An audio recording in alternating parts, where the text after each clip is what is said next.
Hello friends, today we're going to discuss about telemedicine consultation during emergency situation.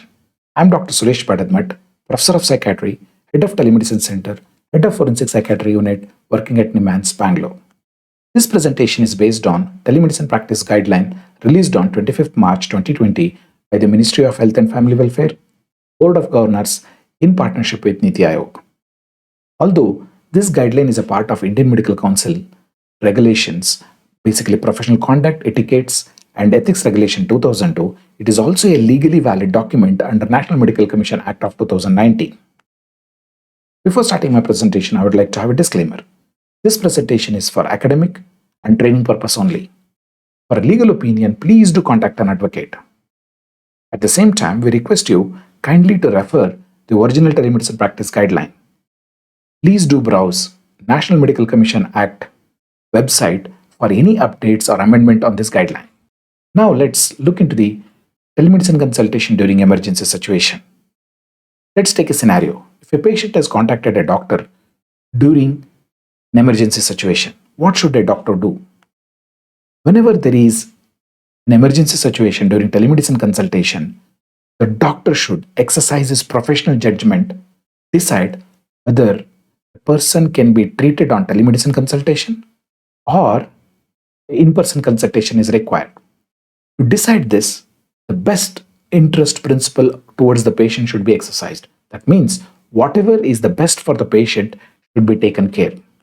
The telemedicine practice guideline is also very clearly said that in emergency situation, in-person consultation is must. What is the role of a doctor in an emergency situation? You have started the consultation, you realized the patient requires emergency care. What a doctor should do now? In such a scenario, the doctor should use his professional discretion and give first aid advice, counseling regarding the health problem, health education, seriousness of the illness, requiring in-person consultation immediately, and facilitate the referral. Also, document that you have communicated the patient and refer the patient to the nearest RMP or the health establishment. What if in-person consultation with RMP is not available immediately? You have referred them, but the family member are saying, we have to travel maybe 200 kilometers to meet the nearest RMP or the health establishment. In such a scenario, what should a telemedicine doctor should do? There are times where there will be availability of RMP immediately is not possible. In such a scenario, the telemedicine consultation is the only tool available. What should a doctor should do? In such a scenario, again, the telemedicine practice guideline is very clear. Depending upon the professional judgment and discretion, the telemedicine consulting doctor should provide first aid, life-saving measures, counseling, and referral for in-person consultation should be done. What if the patient calls at very odd time, maybe in the midnight or maybe in the early morning?